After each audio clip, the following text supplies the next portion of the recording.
দেখুন, একটা সাধারণ গাছের কাঠ। অনেকে হয়তো এটাকে শুধু জ্বালানি বা সাধারণ কাঠ ভাববে, কিন্তু একজন দক্ষ মানুষের হাতে এই কাঠই হয়ে উঠতে পারে অসাধারণ কিছু। গ্রামের এই মানুষটি নিজের হাতে ধীরে ধীরে কাঠ কেটে বানাচ্ছেন একটি কাঠের ফ্লাস্ক। কোনো বড় মেশিন নেই, নেই কোনো আধুনিক কারখানা, আছে শুধু তার অভিজ্ঞতা, ধৈর্য আর কঠোর পরিশ্রম। প্রথমে তিনি কাঠটা কেটে সুন্দর করে সমান করলেন, তারপর ধীরে ধীরে খোসা ছাড়ালেন।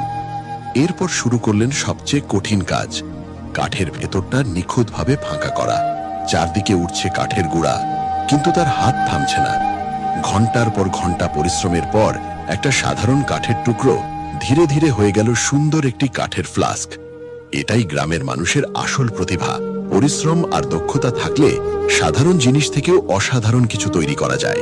যদি এই মানুষের পরিশ্রম আপনার ভালো লাগে, তাহলে ভিডিওটা লাইক করুন, শেয়ার করুন আর কমেন্টে লিখুন অসাধারণ প্রতিভা। আর এমন আরো সুন্দর ভিডিও দেখতে এখনই আমাদের চ্যানেলটি সাবস্ক্রাইব করে পাশে থাকুন।